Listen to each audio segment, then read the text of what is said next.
할렐루야. 시작하자마자 끝이 나는 것 같아요, 그죠? 예, 저도 좀 아쉬운데, 기회가 또 있지 않겠어요?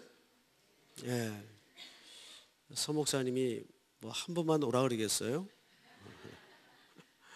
그건 농담이고, 저는 오다가 이제 장로님한테 들은 얘기인데, 월평 동산교회인 줄 알았어요. 그래서 그게 아니고 월평동에 산에 있는 교회. 맞습니까? 예. 어쨌든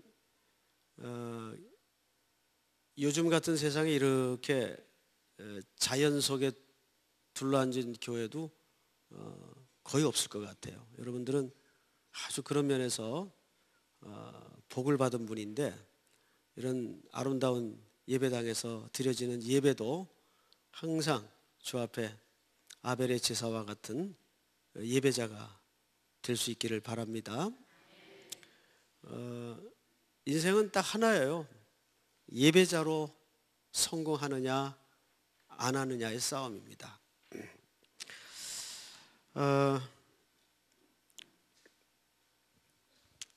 제가 자주 보는 그 프로가 하나 있는데, 아마 여기 그 학생들은 그 프로를 한두 번은 봤을 것 같아요. 테드라는 프로가 있습니다. 테드. 거기에는 외국의 좋은 교수님들이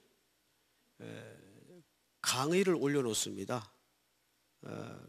물론 이제 영어로 하는데, 또 부지런한 사람이 누가 밑에 이렇게 다 자막을 또 만들어 놔요.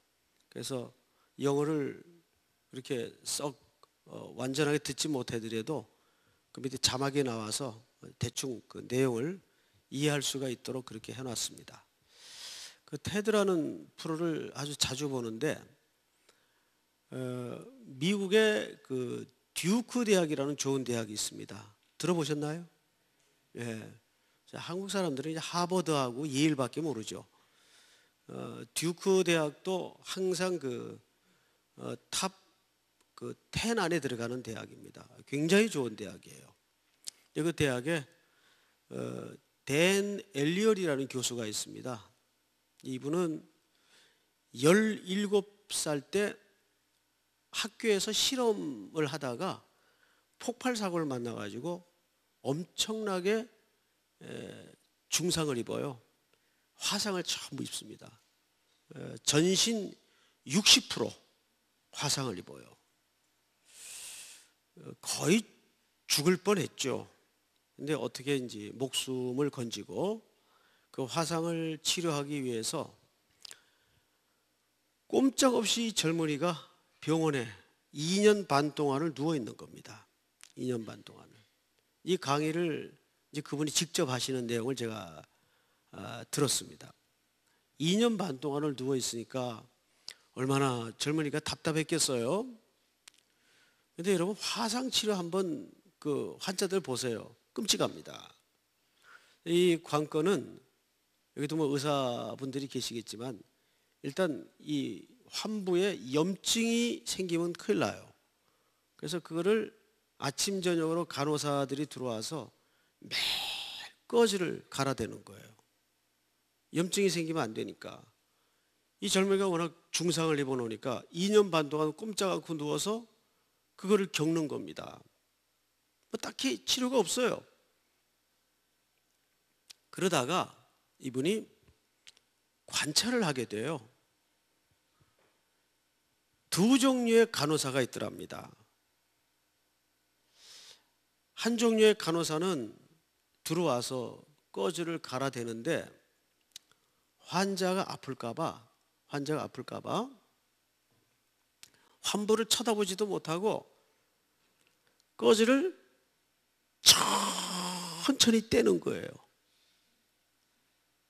그러면 통증의 길이는 엄청나게 길겠죠? 천천히 떼는 거예요. 그런데 또 한 종류의 간호사는 역시 들어와서 꺼지를 가는데, 환자가 아플까봐 꺼지를 어차피 아플 거 확 잡아뛰는 거예요. 그러면 통증의 길이는 짧아지는데 강도는 엄청나게 세죠. 이렇게 딱 두 종류가 있더랍니다. 근데 문제는 아픈 환자는 난데 2년 반 동안 이 간호사들이 들어와서 단 한 번도 환자에게 천천히 떼드릴까요? 빨리 떼드릴까요? 물은 적이 한 번도 없더랍니다. 그 얘기를 이제 이 교수님이 강의 모두에 얘기하는데 제가 그 강의를 듣다가 한참 웃었어요. 왜 웃었는지 아세요? 야, 우리도 주의 일, 주의 영광이라고 얘기를 하면서 일은 하고 헌신은 하지만 이런 식으로 하겠구나. 자기 열심에 들떠서 하나님의 의도와 뜻과는 상관없이 교회에서 싸우는 사람들 전부 왜 싸우죠? 주의 영광을 위해 싸워요. 그죠? 열심 없는 사람은 싸우지도 않아요. 관심도 없어요, 거기. 되게 다 이제 열심 있는 사람들이 싸우지. 그런데 문제는 한 번도 환자에게 묻지 않는 간호사들 같은 거죠. 이분 강의는 그 경제심리학자인데 굉장히 유명한 강의입니다. 그래서 항상 필수 과목으로 대학 졸업반 학생들이 듣도록 코스웍이 되어 있습니다. 그래서 이 과목을 들어야 졸업이 돼요. 그 정도로 유명한 강의입니다. 여러분이 혹시 이제 아이패드나 이런 이제 좀 제품을 사용할 수 있으면 그 테드라는 TED라고 돼 있어요. 테드라는 프로그램에 들어가 있어서 그 좋은 강의들, 아주 좋은 강의들이 많이 올라와 있어요. 자, 오늘 우리는 이 마지막 날 이제 충성이 뭐냐에 대해서 좀 성경적 관점에서 보도록 하겠습니다. 보통 충성이라고 할 때는 우리 개념에는 어떻게 이해를 하죠? 열심히 하자, 또 부지런히 하자, 뭐 이렇게 국어 단어 낱말풀이 개념 정도로 충성을 이해합니다. 저는 이제 77년도에 대학을 입학하자마자 등록금 내고 입학을 하니까 한 20일 있다가 군대에서 영장이 나왔어요. 요즘은 영장이라는 말을 안 쓰죠. 어감이 좀 안 좋아서. 그때는 전부 군대 영장이라고 그랬어요. 감옥에 끌려가는 것처럼. 그래서 뭐 입학만 해놓고 꽃피는 4월에 이제 군에 입대를 했습니다. 그때는 저희 집 형편이 워낙 풍랑 속에 있었기 때문에 식구들이 다 흩어져 있었어요. 서로 어디 사는지도 몰랐어요. 저희 집에서는 제 군대 갔다 온지도 몰라요. 싫지. 뭐 다 뿔뿔이 흩어져 있었으니까. 그 이제 훈련소 그 입구 위병소에 딱 도착을 하니까 전국 8도에서 아직 그 훈련복을 안 입었으니까 이제 장병들이죠. 장정들이 쫙 와서 이제 머리 깎은 놈, 뭐 슬리퍼 신고 온 놈, 별의별 8도 사나이들이 다 몰려온 거예요. 엄마 아빠들이 다 따라왔고 막 울고 애인 따라와서 부둥켜 안고 떨어지지 않고 무슨 전쟁터에 죽으러 가는 것처럼 생쇼를 하고 있더라고요. 근데 저는 이제 혼자서 구경하는 거죠. 좀 있다가 이제 빨간 모자 쓴 조교들이 나와서 그 위병소 앞에 이제 부모들이 다 있으니까 아주 말을 나이스하게 합니다. 곱게. 자, 여러분 줄을 좀 똑바로 서 주십시오. 여기서 이러시면 안 됩니다. 이제 그러면서 줄을 다 사열 정대로 세워요. 그리고 이제 가족들하고 손을 흔들면서 사열 정대로 위병소를 통과해서 들어가 가지고 위병소 딱 돌아서서 맨 끝줄이 안 보일 때쯤 빨간 모자 쓴 조교들이 거의 사탄으로 변합니다. 그때부터 이제 말이 달라져요.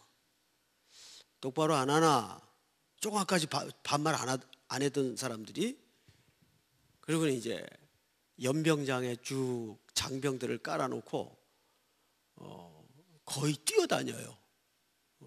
우리 몸 위를. 그러니까 창자가 이제 나왔다 들어갔다 하죠. 그런데 돌아보면 그래서 안 되는 게 아니라 그래야 됩니다. 그 집에서 사회에서 지 멋대로 살던 아이들인데 말로 해서 될까요? 안 될까요? 안 돼요, 여러분. 세속의 때를 빼기 위해서는 군에서는 강력한 방법을 쓸 수밖에 없어요. 그래서 반 죽여놓습니다, 진짜. 그러니까 좀 얼빠진 애들은 막 오줌도 지리고 그래요. 운동장에 서가지고. 오줌 싸는 애들 봤어요. 겁이 많은 애들. 그리고 이제 네오만에 다 배치를 해가지고 집어넣으면은 끝선의 정렬, 삼선의 정렬, 기차놀이, 김밥말이, 이제 이게 다 기합 종류입니다. 아주 누가 앉아서 그것만 연구를 한 것 같아. 난 대한민국의 기합 종류가 그렇게 많은 줄 몰랐어요. 한 반나절은 기합으로 보내요. 그리고 조금 있다가 이제 훈련복을 다 나눠줍니다. 그때는 훈련복이 세 사이즈밖에 없었어요. 소중대. 요즘은 다 치수 맞춰서 훈련복이 나오거든요. 그때는 그런 게 없어요. 근데 저한테 훈련복이 나왔는데 입으니까는 바지는 월남치마 같아요. 모자는 쓰니까 막 돌아가고. 그래서 다시 벗어가지고 아무 생각 없이 순진하게 훈련복을 싸가지고 그 피복계 가가지고 이거 너무 커서 못 입겠는데요 그랬어요. 그냥. 그랬더니 군대 들어가서 제일 먼저 먹은 욕이 뭐냐면 저를 이렇게 쳐다보더니 병장 하나가 너무 어이가 없다는 듯이 쳐다보더니 뭐라 그러냐면은 내가 한 욕이 아니에요. 그분이 한 욕이에요. 야, 이 새끼야, 가서 몸에다가 맞춰! 그러더라고요. 그때 제 몸무게가 58kg였어요. 그러니까 지금 68kg니까 지금보다 10kg가 덜 나갈 때예요. 그러니까 뭐 웬만한 여자 몸매 같이 날씬했죠. 그래서 겁이 나가지고 다시 갖고 와서 그 훈련복을 입고 푸대자루 같은 걸 입고 이제 6주 훈련, 그때 6주였어요. 저희는 6주 훈련을 받는 거예요. 놀라운 일이 벌어졌어요. 6주 만에 훈련복이 맞더라고요. 6주 만에 제 몸무게가 8kg가 늘었어요. 6주 만에 딱 재보니까 66kg예요. 왜 그렇게 되는지 아세요? 여러분, 첫위가 나오는 아이들 보면 다 이렇게 볼이 터져가지고 나와요. 그 얘가 맞아서 부은 건지 쪄서 부은 건지 분간이 알죠. 엉덩이 보면 막 입구 꼬맨 것 같아. 바지를 딱 달라붙어가지고. 왜 그러냐면 군대라는 데는 잡생각을 못하게 합니다. 첫날은 막 우는 애들이 있어요. 엄마 보고 싶다고. 등신들이 있어요, 가끔. 그런데 둘째 날부터는 어디 그런 생각이 나요. 둘째 날부터는 머리 대면 바로 오토바이 탑니다. 머리 대면. 하루 종일 굴리니까, 하루 종일.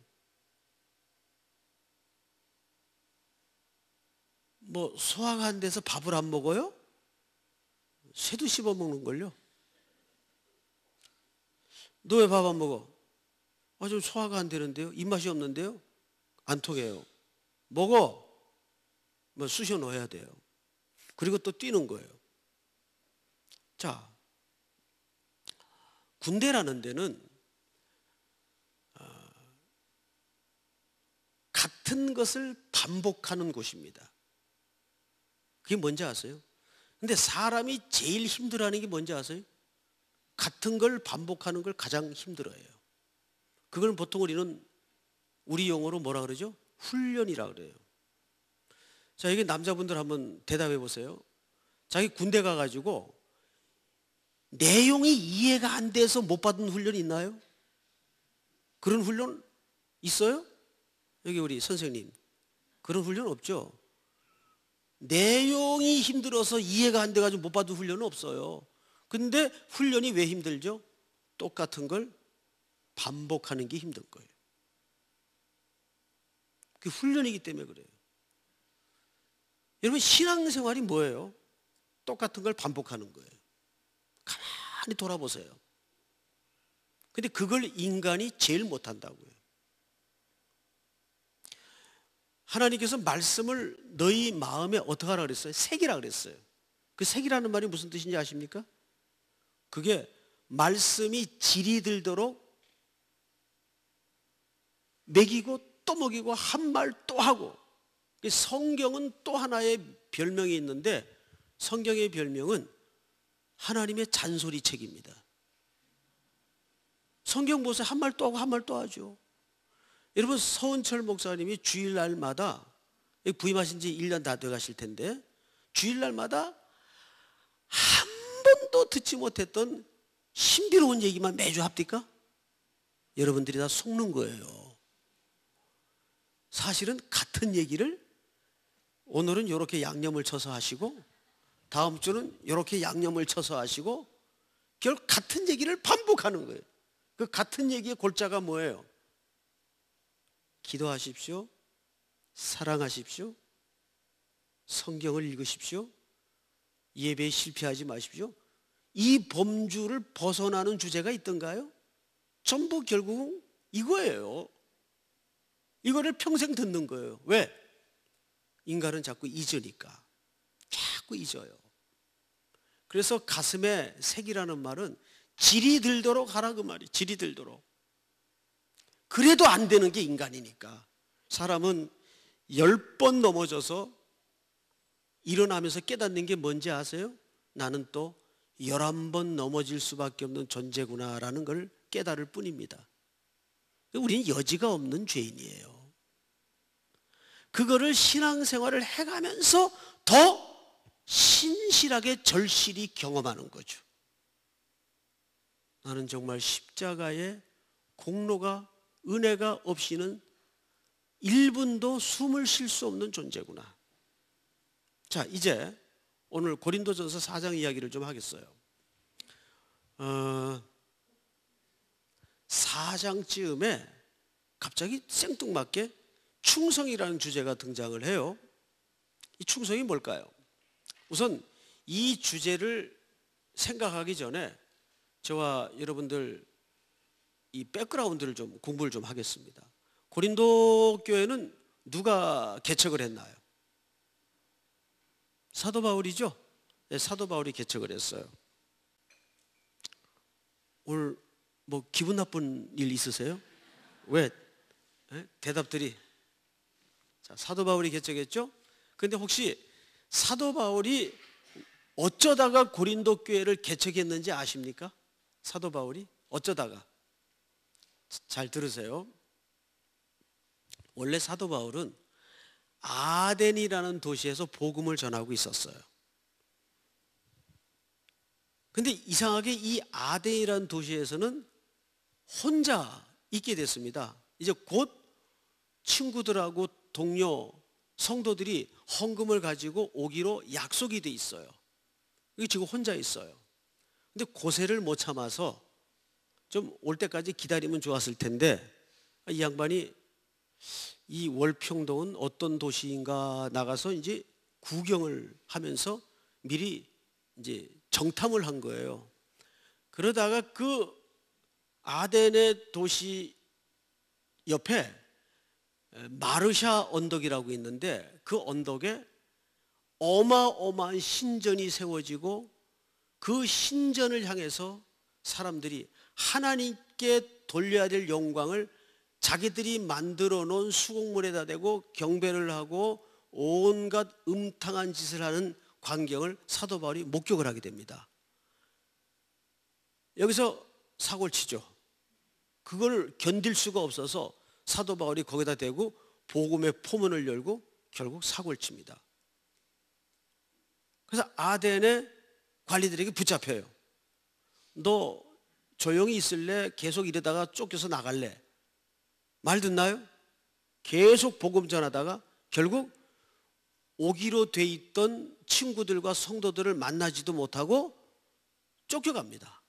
추방을 당해요. 아덴에서. 이 추방을 당해서 간 데가 어디냐 하면 고린도예요. 그 친구들하고 이제 소식이 끊어졌어요. 큰일 났어요. 친구들은 이 양반이 여기 아덴에 있기로 했는데 어디 간지도 모르고, 바울은 들어올 수 없으니까 쫓겨서 고린도 항구 도시로 피신을 간 겁니다. 근데 거길 가보니까 웬 사람들이 바글바글해요. 아무리 항구 도시라도 웬 사람들이 이렇게 많지? 해서 지나가는 사람에게 붙잡고 물어봤죠. 이게 다 어디서 온 사람들이에요? 아니, 당신은 최근에 벌어진 일 모릅니까? 무슨 일이 있었는데요? 로마 황제, 그때 황제 이름이 누구냐면 성경에 나오죠. 글라우디오 황제가 로마 시내의 예수쟁이들 다 추방해라, 추방 명령을 내려서 로마에 살던 예수 믿는 사람들이 전부 쫓겨가지고 고린도로 온 거예요. 그 피난민들이 바글바글한 거예요. 그런 소식을 듣고 사도 바울이 그런 일이 있었군요. 돌아다니라고 몰랐죠. 해서 당장 그건 그거고 이제 소식도 다 끊어지고 헌금도 없고 생계 위협이 온 겁니다. 근데 마침 사도 바울에게는 뭐 만드는 기술이 하나 있었죠. 예, 텐트를 만드는 기술이 있었어요.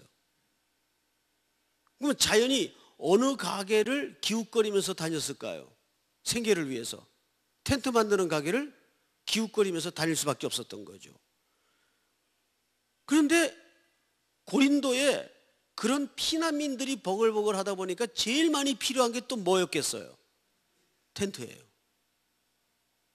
그 텐트 가게가 말하자면 불이 난 거예요. 불이 막 일손이 모자라가지고 난리가 난 거예요. 사도 바울이 어느 가게에 들어가서 젊은 부부가 앉아 있는데 사정 얘기를 좀 했어요.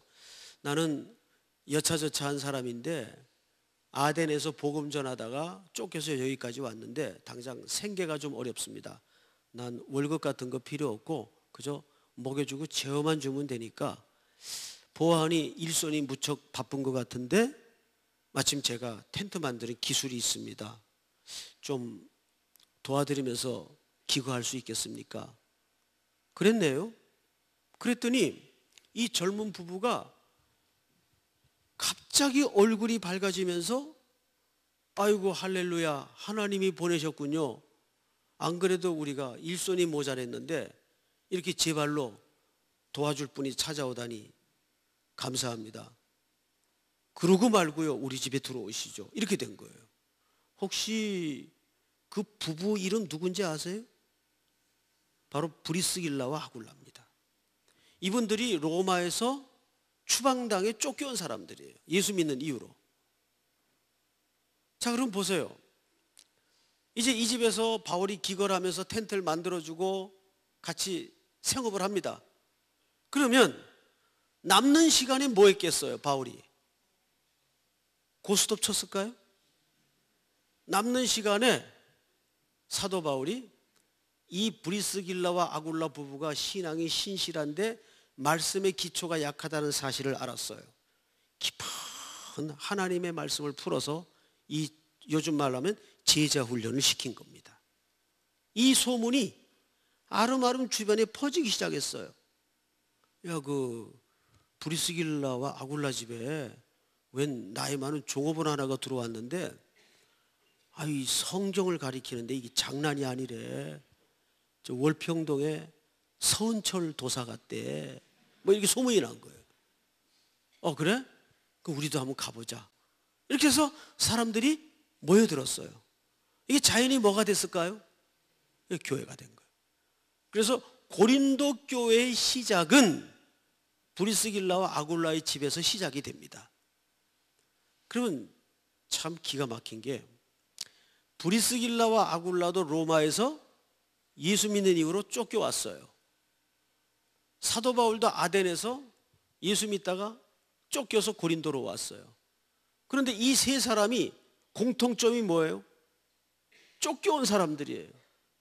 근데 여러분, 그 유명한 그 복음성 가운데 이런 노래 있죠. 우리의 만남은 우연이 아니야. 유명한 복음성이 있어요. 네? 노사연 씨가 부른. 그 예수 믿는 사람들의 만남은 절대 우연이 아닙니다. 누가 도망자 셋이 만남을 통해서 하나님이 고린도 지역의 복음의 둥지를 예비할 줄이야 누가 알았어요.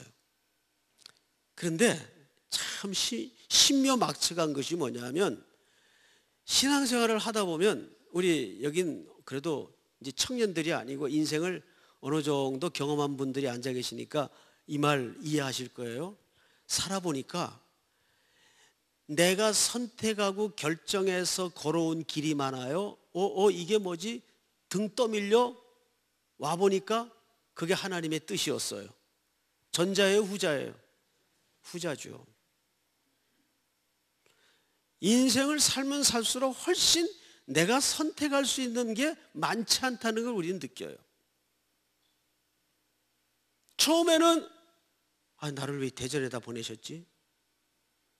왜 하필 날까? 알 수 없는 의문들이 많아요. 그런데 돌아보면 하나님의 손길이었다는 것을 20년, 30년 후에쯤 하나님이 전체 그림을 보여주시는 거예요. 믿습니까? 이렇게 해서 교회가 시작이 됩니다.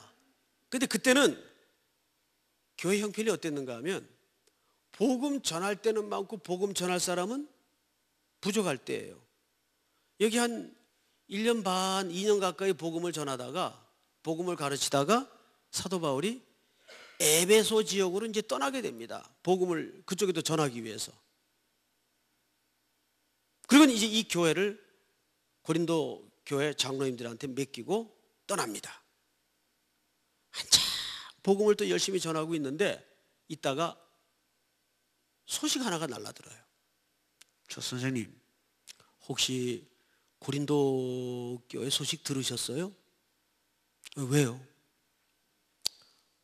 이걸 말씀을 드려야 되나 말아야 되나. 선생님 떠나신 후에 고린도 교회가 리더십이 부재된 상태에서 지금 심각합니다. 파벌이 나누어져 가지고 장난 아니에요. 무슨 일인데요? 듣고 보니까 사도 바울이 떠난 이후에 교회가 어리다 보니까 어마어마한 문제들이 불거져 터져 나온 거예요. 제일 심각한 문제가 파벌 문제였어요. 경상도파, 전라도파, 충청도파, 38 따라지파, 교회 안에 이런 파벌이 생긴 거예요. 그걸 성경에서 뭘로 묘사했죠? 게바파, 아볼로파, 예수파, 바울파. 예수는 언제 파 만든 적이 있어요?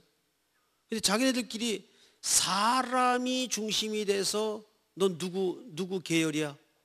넌 누구 계파야? 이래가지고 분파 싸움이 일어나는데, 마음과 뜻과 정성을 다해서 쌈질들을 하는데 이게 듣고 나니까 너무 속이 상한 거예요. 교회가 이래서는 안 되는데. 근데 그때는 교통편이 오늘처럼 KTX가 있는 게 아니잖아요. 너는 이 KTX 때문에 너무 힘들어요. 이게 빠르다 보니까 자고 갈 일도 그날 가야 돼 다시. 그러니까 몸만 고달파. 몸만. 하루에도 지금 서울을 아침 저녁으로 왔다 갔다 하니까. 대전은 웬만하면 하룻밤 자고 가는 거리였거든요. 옛날에는. 부산은 말할 것도 없고. 요즘은 두세 시간이면 부산도 가니까 그날 일 마치고 또 와야 돼요. 그러니까 낭만도 사라지고 이 바쁜 게 좋은 게 아니에요. 빠른 게 좋은 게 아니에요. 어쨌든 그때는 그런 교통수단이 없었단 말이에요. 그래서 사도 바울이 편지를 씁니다. 그게 뭐가 돼요? 그게 고린도 전서예요. 그래서 고린도 전서 구조를 보면 이렇게 돼 있어요. 1장서부터 3장까지는 주된 질책이 뭐냐 하면 웬 개밥하냐? 누가 바울 파냐? 언제 예수님이 파 만들었느냐? 아볼로는 물을 주었고 나는 심었고 오직 자라게 하시는 이는 하나님이시다. 그러면서 4장에 넘어와서 왜 충성이라는 주제를 얘기하느냐? 지금부터 잘 들으세요. 여러분, 저는 우리 동산교회 형편이 어떤지는 잘 모르겠어요. 제가 옛날에 교육전도사 시절에 대학부 전임을 한 적이 있어요. 서대문의 모 교회에서. 근데 그 교회 이름도 동산교회예요. 유명한 교회입니다. 거기는 20년 동안 싸웠어요. 20년 동안. 장로님하고 목사님하고 교회가 파가 나눠져 가지고. 또 어떤 교회는 권사회장하고 여전도 회장하고 사이가 너무 안 좋아. 그래서 재직회를 하는데 세상에 재직회를 6시간씩 해요. 미쳤지. 예?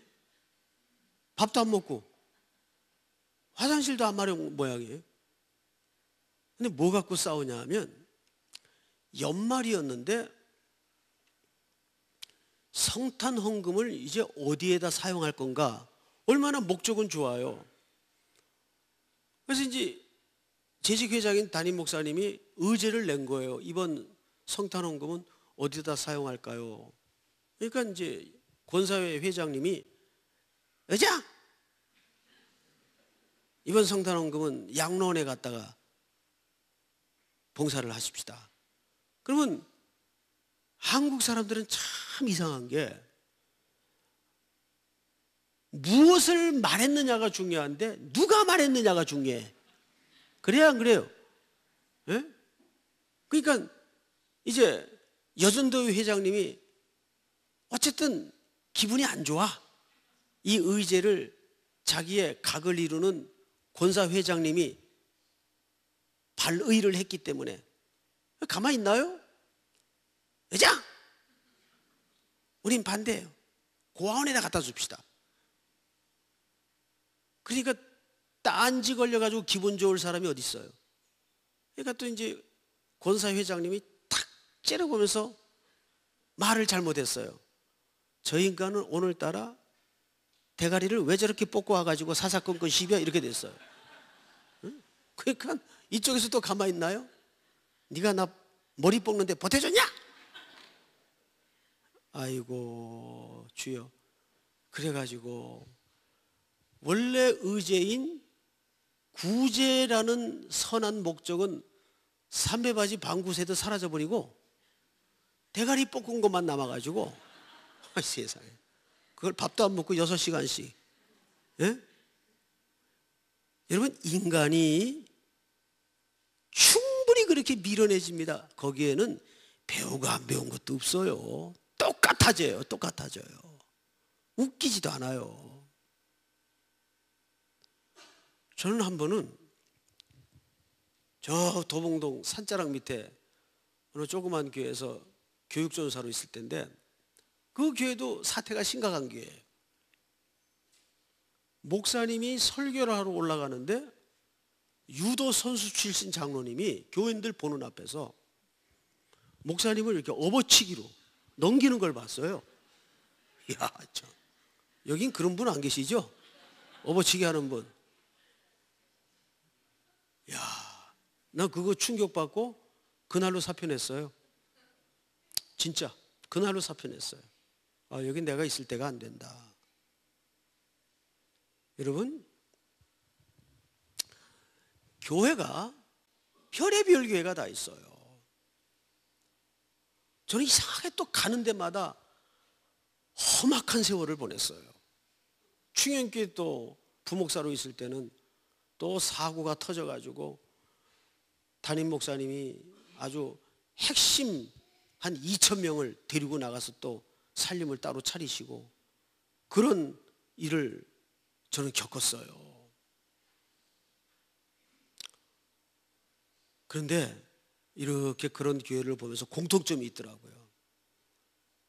교회가 그렇게 마음과 뜻과 정성을 다해 싸움을 길게 하면 나중에 어떤 현상이 나타나냐 하면, 예를 들어서 이게 하나님이 그 교회에 맡긴 어떤 미션이에요. 일이에요.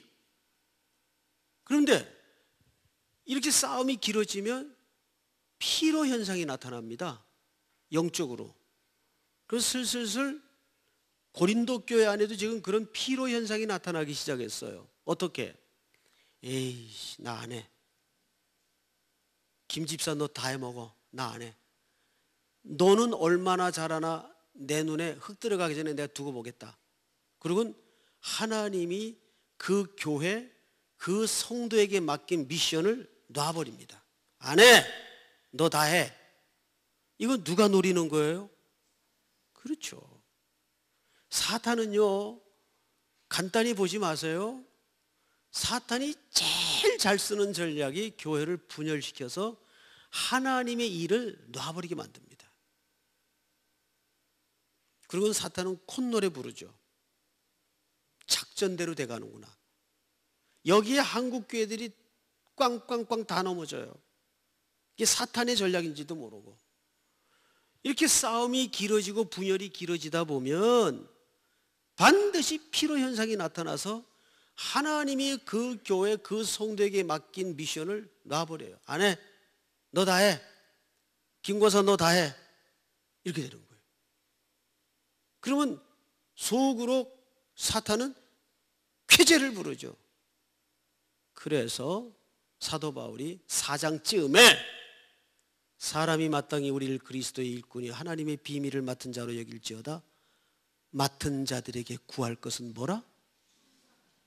여기서 말하는 충성이라는 것은 그런 관점에서 이해를 해야 돼요. 자, 그런데 이 충성이라는 주제를 설명하기 전에 1절에 보면 이렇게 돼 있어요. 1절에 사람이 마땅히 우리를 그리스도의 뭐요? 일꾼이요. 자, 앞을 보세요. 일꾼이 뭐예요? 여기서 말하는 일꾼이라는 것은, 자, 일하는 사람을 얘기하는 게 아니라 이 말을 헬라어로 보면 이렇게 되어 있습니다. 따라서 한번 해보십시다. 휘포. 휘포라는 말은 영어로 전치사인데 언더라는 뜻입니다. 무엇 밑에. 그 다음에 따라서 합니다. 헤레타이스. 헤레타이스라는 말은 무슨 소리에 맞추어서 노젓는 사람들이라는 뜻이에요. 그러니까 이거를 붙여 읽으면 이렇게 됩니다. 따라서 합니다. 휘페레테스. 발음이 좋아요. 이 휘페레테스라는 말은 무슨 뜻인가 하면 배 밑에서 북소리에 맞추어 노젓는 사람들이란 뜻입니다. 여러분, 이 당시에 배 밑에서 북소리에 맞추어 노젓는 사람들은 딱 이 단어를 씁니다. 노예들을 얘기합니다. 일반 노예들을 얘기하는 거 아니에요. 여러분 혹시 그 배너라는 영화 본 기억 나나요? 예, 배너를 봤다면 연식이 좀 오래되신 분들입니다. 요즘 청년들은 배너 영화를 몰라요, 잘. 근데 성탄절마다 그 명화, 그때는 이 CG 기술도 없었잖아요. 컴퓨터 그래픽. 그런데 어떻게 그렇게 대작을 만들었는지 모르겠어요. 근데 요즘은 그런 배너 같은 대작이 안 나와요. 코바디스나 10개 이런 영화가 요즘에는 안 만들어지더라고요. 요즘은 영화가 너무 컴퓨터 그래픽을 사용해서 영화가 이렇게 사실성이 떨어져요, 사실은. 근데 그 배너라는 영화를 보면 주인공이 누구냐면 찰턴 헤스턴이라는 분이 계세요. 얼마 전에 타계를 했습니다. 이분이 혹시 그분 얼굴 기억하십니까?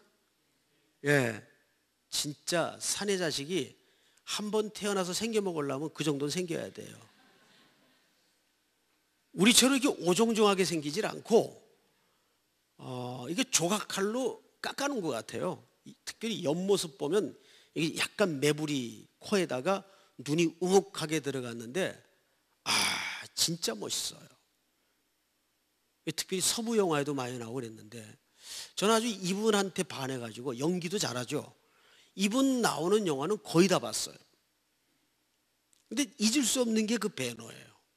그 배너는 그 스토리가 이렇게 구성이 돼 있어요. 유대 귀족으로 나오죠. 배너. 배너라는 이 벤이라는 말이 히브리 말로 아들이라는 뜻입니다.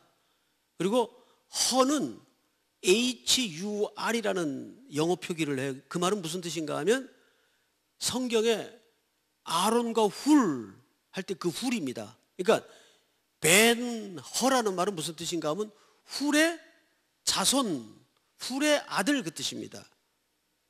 그 벤허가 유대 귀족이에요. 그런데 어느 날 마을에 로마 장교 하나가 부임을 해 들어옵니다. 근데 어디서 많이 봤어요? 보니까는 자기 어린 시절의 한 마을에서 주둔군의 아들로 어릴 때는 국경도 없고 그냥 순수하지 않습니까? 같이 놀던 소꿉친구예요. 동네 친구였어요.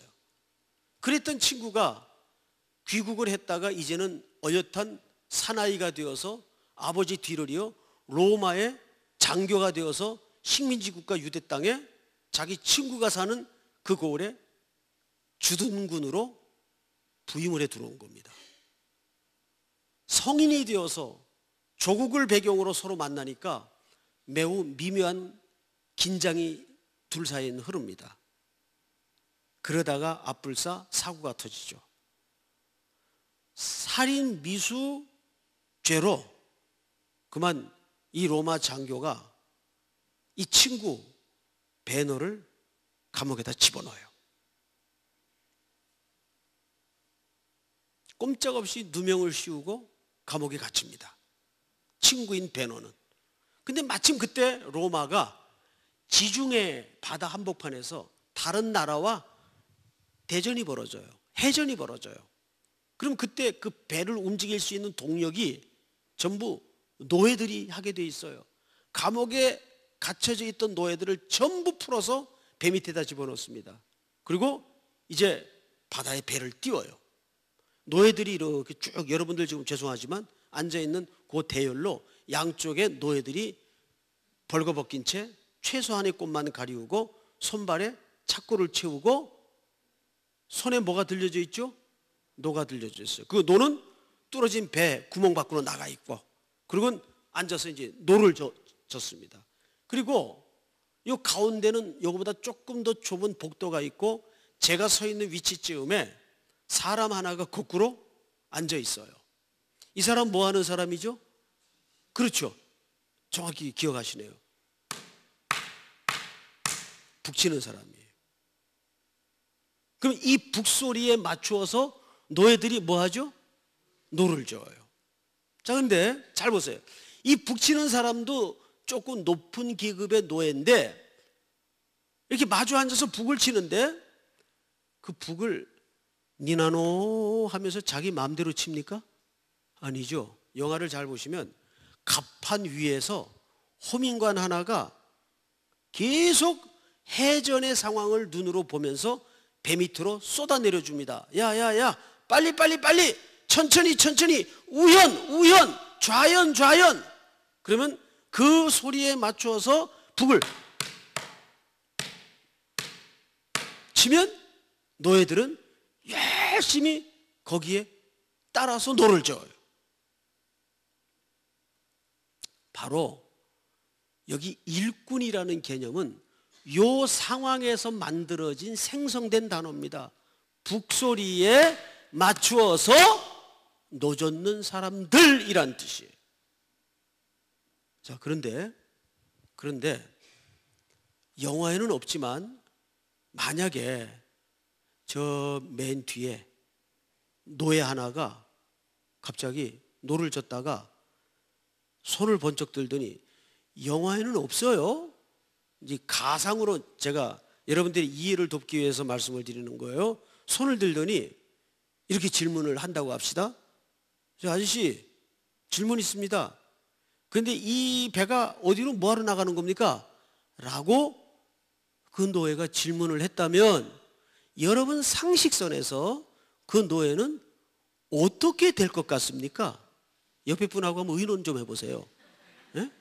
짜장면 내기 내일 어떻게 될 것 같아요? 여러분 저를 보세요. 예? 일단 뒤지게 맞습니다. 그건 중상 아니면 사망이에요. 자 보세요. 이건 절대 제가 웃으라고 드린 말씀이 아니고, 그 당시 노예는 뭡니까? 물건이 물건, 인격이 아니에요. 게다가 로마 제국이 어떤 제국입니까? 그와 맞선 제국 사이에 정치, 경제, 문화, 국방, 복잡한 이익과 이해관계가 걸친 정치적인 국제적인 문제를 가지고 바다 한복판에서 지금 전쟁을 벌이고 있는데, 그거를 일개 노예에게 얘기하면 설득이 될까요? 이해가 될까요? 이해가 돼요? 이해가 안 되죠. 납득이 안 되죠. 그런데 설득도 이해도 납득도 안 되지만 북소리에 맞추어서 노를 젓노라면, 로마가 승리하는 날 그 노예에게 두 가지 변화가 생겨요. 동일한 승리자가 되면서 동시에 자유의 몸이 됩니다. 여러분 기억하시나요? 배가 파선이 돼요. 로마 장군이 널빤지 조각에 의지해서 눈을 떠보니까 배가 산산조각이 나고 로마가 진 줄 알았어요. 그래서 장군답게 칼을 빼서 자결을 하려고 그러죠. 그때 베너가 딱 손을 잡습니다. 카카, 로마가 이겼습니다. 아무 말 하지 않고 이 베너를 로마로 데려가요. 이 장군이. 그리고 모든 귀족들이 보는 앞에서 연회를 베풀고 그 노예를 앞으로 불러내죠. 그리고 그 베너에게 자기 손에 반지를 빼서 끼워줍니다. 그리고 뭐라 그래요? 나의 아들입니다. 나의 아들입니다. 그리고 그를 자유의 몸을 만들죠. 그러면서 유명한 대사 하나를 남깁니다. 네가 믿는 하나님은 너를 위해서 로마에 승리를 주었구나. 이런 대사는 기억이 안 나죠. 예? 막 근육들만 기억이 나지. 그래서 베너는 자유의 몸이 돼요. 자, 여러분, 충성이라는 것은 오늘 고린도 전서에서 정확하게 하나의 개념이에요. 설득도 이해도 납득도 안 되지만 이것이 하나님이 내 인생에 맡긴 일이라면 가는 거예요. 이게 충성이에요. 와, 의미가 없어요. 왜 하필 납니까? 그렇게 울부짖고 싶은 인생의 장면들이 왜 없었겠어요? 어간 살아오면서 얼마나 그런 장면들이 많이 부딪혔을까요? 그런데 이것이 나에게 맡겨진 일이라면 울면서 가는 거예요. 여러분 요한계시록에 서문학교의 성도들을 향해서 뭐라 그러죠? 죽도록 충성하라. 그 말이 무슨 말인지 아세요? 죽으라 그 말이에요. 죽도록. 그 자리가 네게 맡긴 자리라면 죽어라. 그것이 십자가의 현장이에요. 거기는 아들 예수님이 죽기 위해서 마련된 자리였어요. 그래서 예수님은 그 십자가에서 죽으신 거예요. 충성은 뭐냐? 열심히 하자, 일찍 일어나자, 주인의 뜻대로 하자. 이런 국어, 단어, 낱말풀이 개념의 충성이 아니에요. 납득도 안 되고 설득도 안 되고 이해도 안 되지만 이것이 하나님이 우리 교회, 하나님이 내 인생에 맡긴 일이라면 이고지고 울며 울며 이 길을 가야 된다는 게 충성이에요. 자, 여러분 제가 한번 여쭤볼게요. 현재 우리나라에서 바둑을 제일 잘 두는 사람이 누군지 아세요? 바둑. 예? 누구요? 누구요? 이세돌. 대전 분들이 확실히 수준이 있어요. 서울 사람들은 자꾸 이창호래요. 이창호 씨는 지금은 아니에요. 바둑은 지금은 이세돌 씨가 제일 셉니다. 근데 혹시 그분들 바둑 돌 하나 놓는데 몇 수 계산하시는지 아세요? 저도 바둑을 좀 둡니다. 저는 이제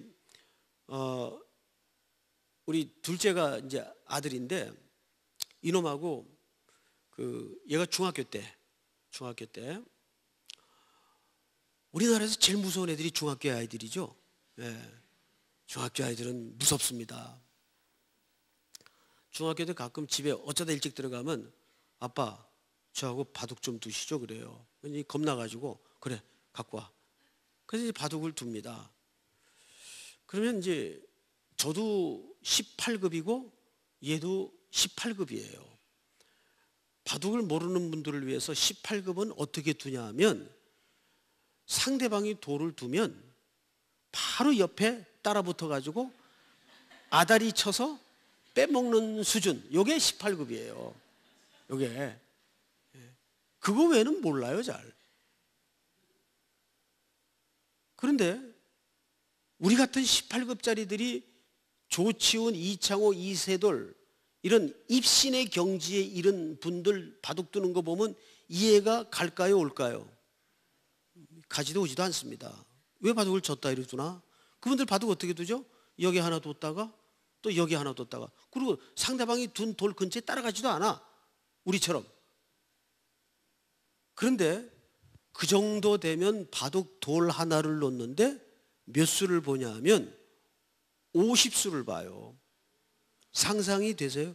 이거는 바둑 전문 잡지에서 하는 얘기입니다.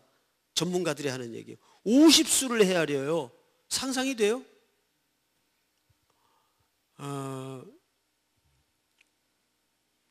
그러면 하나님은 저와 여러분들의 인생의 수를 몇 수쯤 헤아리실 것 같아요? 하나님은 뭘 생각을 하세요? 처음과 끝을 아시는 분인데. 여러분, 하나님은 옳은 일을 하시는 분이 아니고 하나님 하시는 일이 언제나 옳으세요. 믿습니까? 하나님은 옳은 일을 하시는 분이 아니라 하나님이 하시는 일이 언제나 옳아요. 왜? 그분이 처음과 끝을 붙들고 있기 때문에. 그래서 계시록에서는 예수 그리스도를 뭐라고 묘사했죠? 나는 처음이요 나중이니 알파와 오메가라. 그게 무슨 뜻입니까? 시작한 건 내가 완성한다 그 말이에요. 여러분 그 약속을 믿습니까? 그런데 문제는 우리가 그 하나님의 계획에 눈을 여는데 얼마나 걸릴까요? 얼마나 걸릴까요?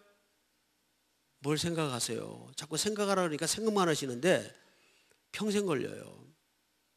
평생. 한 번은 집에 들어갔더니 그 아까 말했던 둘째가 한 초등학교 5학년쯤 됐나 그럴 때인데 얘가 입이 이렇게 나와 있어요. 얘가 아빠를 워낙 좋아해가지고 뭐 지금도 20살이 넘었는데 들어오면 저를 이렇게 번쩍 안아요. 이 덩치가 커가지고. 그렇게 이제 아빠를 좋아하는 녀석인데 입이 이렇게 나와가지고 테이블에 앉아가지고 그 앞집 친구 불러다가 뭐 시험 공부인지 뭔지 숙제인지 하고 있으면서 입이 이렇게 나와가지고 그냥 일어나지도 않고 이놈이 고개만 까딱하고 오셨어요? 이러고 고개를 돌리더라고요.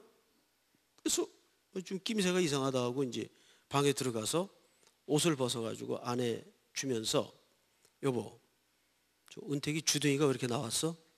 그랬더니 아유, 쟤 때문에 말도 말래요. 왜?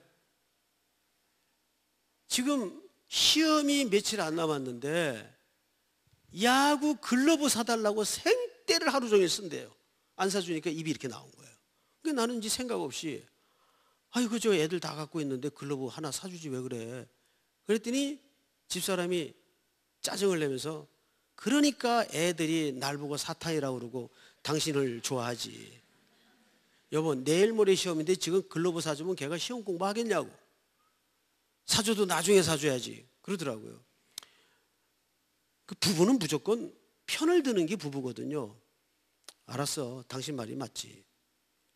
그리고 이제 잠을 자고 일어나서 그 다음날 새벽기도 나갔다가 그냥 그대로 목욕실에 앉아서 직원 예배 끝내놓고 그날 이제 큐티를 하는데 눈만 감으면 이 주둥이 나온 게 자꾸 이렇게 눈에 왔다 갔다 하는 거예요.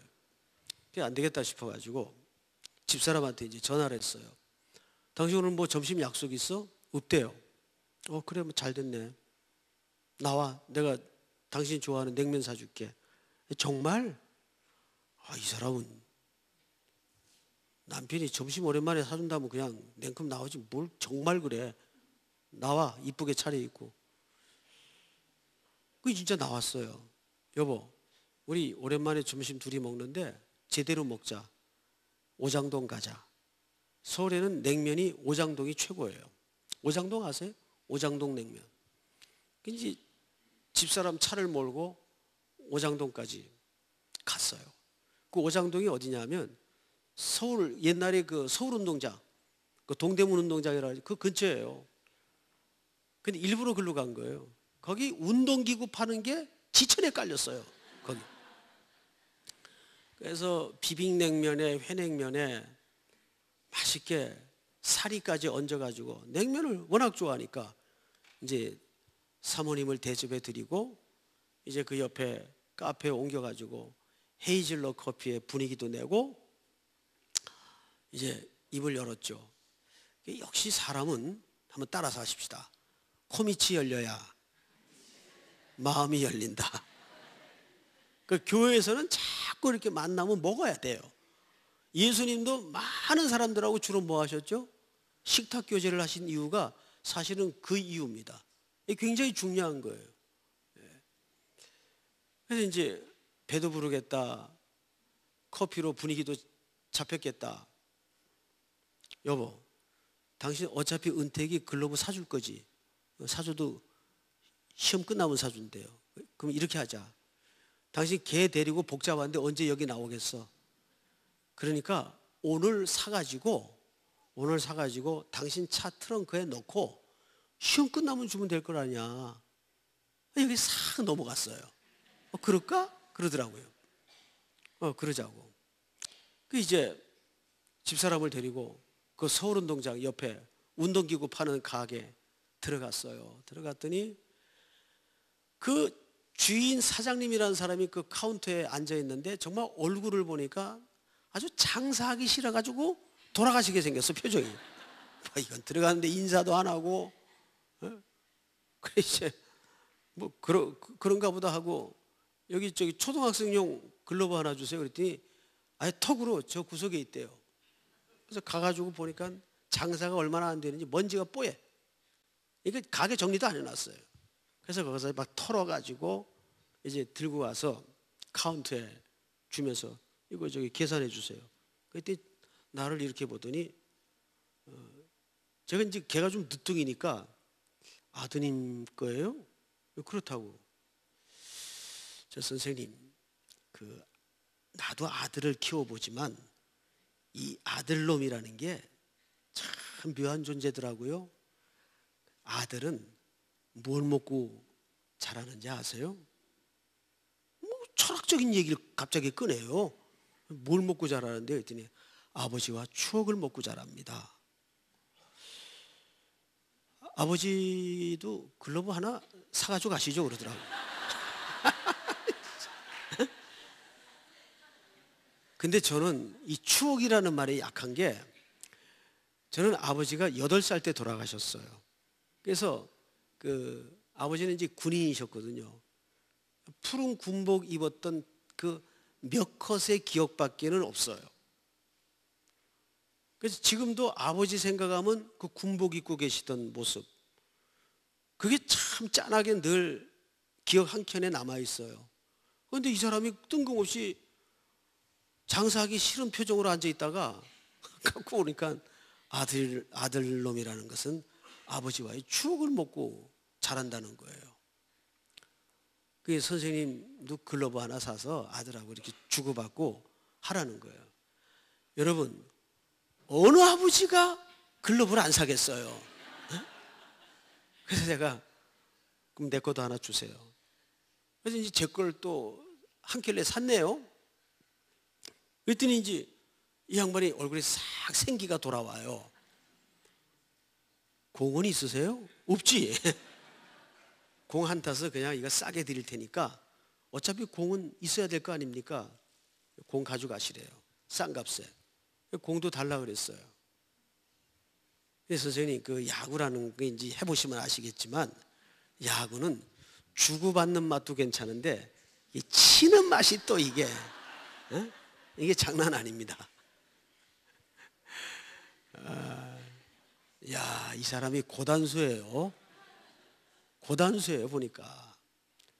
그래서 세상에 초등학생용 글러브 하나 사러 들어갔다가 내 거, 야구공, 한타스, 방망이까지 세트를 사가지고 이제 집사람 차 트렁크에다 놓고 이제 갖고 올라가지는 못하니까 이제 엘리베이터를 타고 딱 올라갔어요. 올라갔더니 시험이 며칠 안 남았으니까 어제 그 유난이라는 자기 친구를 데려다가 식탁에 앉아서 아직도 입이 나왔어. 이제 공부를 하고 있는 거예요. 아빠가 들어가니까 기분이 안 풀렸어요. 어딨어요? 앉아서 그러고는 고개를 돌리더라고요. 그래서 속으로 자식. 그리고는 이제 저 거실 끝에 컴퓨터를 열어가지고 메일을 체크하고 있는데 그건 뭐 이제 가까우니까 이 두 놈이 하는 얘기가 다 들리죠. 그러니까 앞집 애가 우리 아들한테 뭐라 그러냐면은 은태가 글러브 샀냐? 물어보는 거예요. 아니, 흘기도 제가 봤죠. 왜? 근데 이놈이 지 친구한테 뭐라 그러냐면은 일단 우리 아빠는 돈이 없어. 자기 아빠는 돈이 없대요. 아니, 내가 아무리 지 글러브 하나 사줄 돈이 없을까? 에? 거기까지는 그냥 웃으면서 넘어갔어요. 근데 그 다음에 이어서 그리고 우리 아빠는 나한테 째째. 여러분, 남자들이 제일 싫어하는 소리가 뭔지 아세요? 째째하다는 소리예요. 속으로는 당장에 내려가서 애따 이놈아 그러고 얼굴에다가 갖다가 앵기고 싶어요. 내가 더 주고 싶지.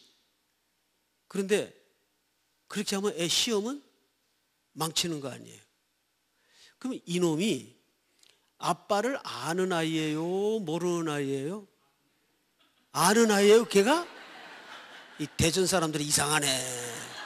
시큰 설명했더니 딴소리 하고 있어. 얘가 아빠를 아는 애예요, 모르는 애예요? 모르죠. 모르죠. 자, 지금은 알까요? 에? 지금도 몰라요. 지금도 몰라요. 여러분, 그런데 아이들을 키우면서 하나님의 마음을 배워요. 아이를 키우면서. 야, 우리가 하나님 앞에 이런 식으로 행동을 하겠구나. 하나님은 우리보다 우리에게 더 좋은 걸 더 주고 싶어요, 사실은. 우리보다. 근데 어느 날 하나님이 깨달음을 주시는데 기도하다가 이런 생각이 들더라고요. 내가 기도한 대로 다 응답받았다면 난 진작에 망했다. 우리의 기도가 80%가 탐욕 아니에요. 그래요, 안 그래요? 교양을 떨고 있지만 사실은 탐욕이에요. 그래서 내가 구한 대로 다 이루어졌다면 나는 12번도 망했을 거다. 거긴 안 돼. 웅덩이를 파시고, 이쪽으로 가면 큰일 나. 가시철망을 놓으시고, 이쪽으로 가면 너 죽어. 불섭을 놓으시고 계속 틀어막았어요. 그래서 지금 사람 꼴을 하고 그나마 잘난 체하고 복음 전하러 다니면서 서 있는 거예요. 예? 우리는 하나님의 수를, 그 오묘하고 깊은 수를 잘 몰라요. 사실은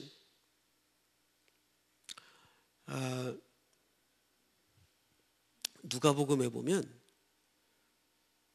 둘째 아들이 나옵니다. 유명한 둘째 아들. 둘째가 항상 문제가 있어요. 이 둘째가 아버지의 유산을 요구하죠. 원래 유산이라는 개념은 살아있을 때 성립이 안 되는 겁니다. 유산은 그 물려줄 사람이 죽어야 유산이 되는 거예요. 근데 지금 아버지가 시퍼렇게 살아있는데 이놈이 자기 유산을 달래요. 자기 몫을 달라는 거예요. 그래서 아버지가 허락합니다. 좋아라 하고 자기 몫을 챙겨서 아예 돌아올 생각을 안 한 증거가 이방 땅으로 넘어가 버립니다. 유대 땅을 벗어나요. 이건 유대인들 사회에서는 있을 수 없는 행동이에요. 그런데 잘 보세요. 그때부터 이 아들에게 뭐가 찾아오죠?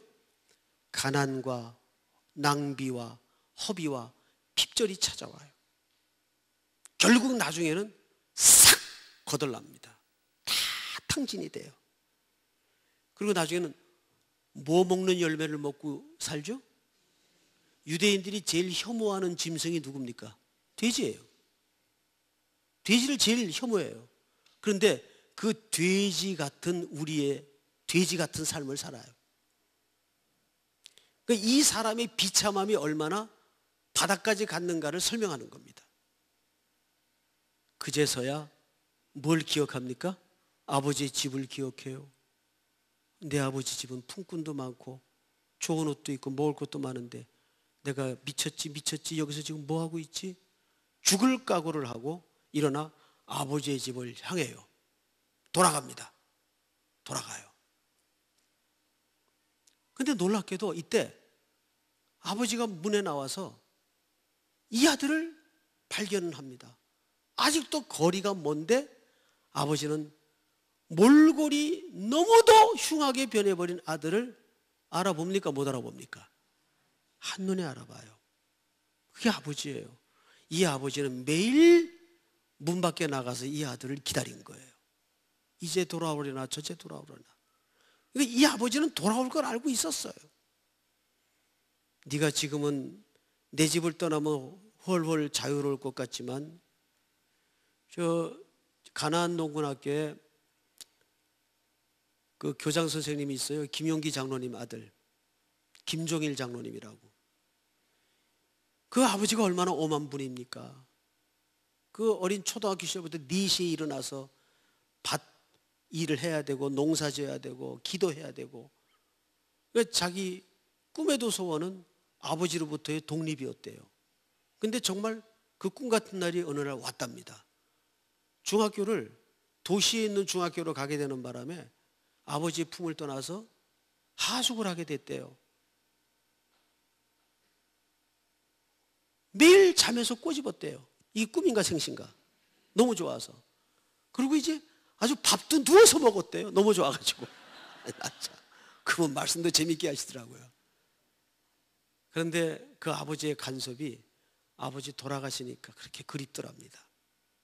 너무 아버지가 꼴보기 싫어서 대돌에 놓여있는 아버지 신발을 차면서 다녔대요. 에이씨 차면서 아버지 신발을. 아버지 보기 싫어가지고. 그런데 성경을 가만히 보시면 이 아버지가 저 거짓골이 되어 돌아오는 아들을 한눈에 발견하고 아버지가 뜁니다. 달려가! 안아버려요. 이거 왜 그런지 아세요? 유대 율법에는, 신명기에는 아버지의 유산을 챙겨서 이렇게 배은망덕한 짓을 한 불효자는 율법에 어떻게 되어 있는가 하면 돌로 쳐서 죽이도록 되어 있어요. 이게 무슨 뜻입니까?